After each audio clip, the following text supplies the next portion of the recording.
Difference between gerund and infinitive.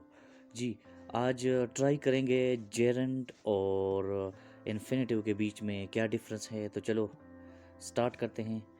देखें, सबसे पहले जेरंड की बात अगर मैं करूं तो जेरंड जो है वो वर्ब की एक किस्म है जो एज अ नाउन भी काम करता है सेंटेंस के अंदर, जबकि इन्फिनेटिव इसके मुकाबले में ये वर्ब की बेस फॉर्म के साथ टू लगाने से बनता है। टू प्लस वर्ब की पहली फॉर्म के साथ बनता है और ये काम करता है एज एन एजेक्टिव। एजेक्टिव के तौर पर ये काम करता है और एडवर्ब के तौर पर काम करता है। ये नाउन के तौर पर भी काम करता है।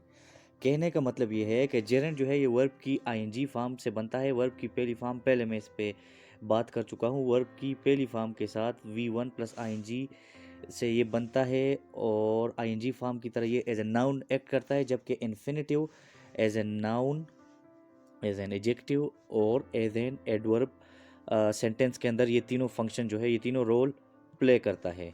अच्छा, ज़रा एग्जांपल देखें इसकी। यहाँ पे एक एग्जांपल मैंने आपके सामने लिखी है। एग्जाम्पल है, skiing is her favourite sport. Skiing उसका पसंदीदा खेल है। इस वर्ड को ज़रा गौर से देखिएगा, स्कीइंग को। स्कीइंग, देखें स्कीइंग यहाँ पे जो वर्ब की बेस फॉर्म है SKY, स्की प्लस ING लगा के स्कीइंग बन गया। ये डबल आई डबल हो जाता है, ये एक रूल है। लेकिन यहाँ पे आप देखें ये काम कर रहा है एज एन सब्जेक्ट के, एज ए सब्जेक्ट के काम कर रहा है। किसका सब्जेक्ट है ये यहाँ पे इस सेंटेंस का सब्जेक्ट है। Skiing is her favourite sports में स्कीइंग जो है इस सेंटेंस का सब्जेक्ट है और एज अ वर्ब काम कर रहा है। देखें ज़रा, स्कीइंग नहीं, ये काम कर रहा है एज अ नाउन। ये दोस्तों एज अ नाउन के तौर पर यहाँ पे काम कर रहा है। हमें मालूम होना चाहिए कि it works as a noun है।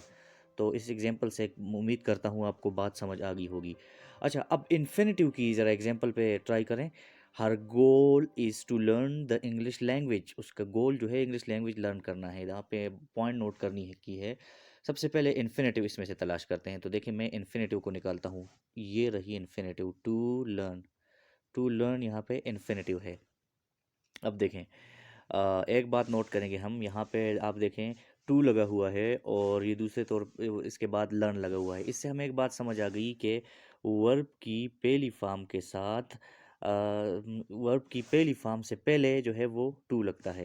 ये देखें, ये लर्न जो है वर्ब की पहली फॉर्म है और इससे पहले जो है ये क्या लग गया, टू लग गया। यहाँ तक तो बात समझ आ गई। अब देखें ये जो है टू लर्न यहाँ पे काम कर रहा है एज एन किसके, ये काम कर रहा है एज ए सब object of the verb, sorry preposition.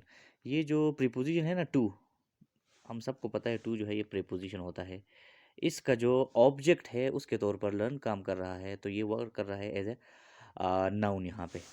तो मुख्तसर ये कि जेरन जो है वो आईएनजी से बनता है। ये देखें यहाँ पे डेफिनेशन में लिखा हुआ है, जेरन जो है वो आईएनजी से बनता है वर्ब की पहली फॉर्म के साथ और सिर्फ नाउन के तौर पर काम करता है। इसके मुकाबले में इन्फिनेटिव जो होता है वो वर्ब की पहली फॉर्म के साथ जब टू लगाते हैं तो बनता है, जिस तरह to eat, to swim, to run, ETC। और ये काम करता है तीन चीज़ों के तौर पर, एज एन नाउन के तौर पर, एज एन एडजेक्टिव के तौर पर और एज एन एडवर्ब के तौर पर। Thank you. चैनल को सब्सक्राइब कर दीजिए।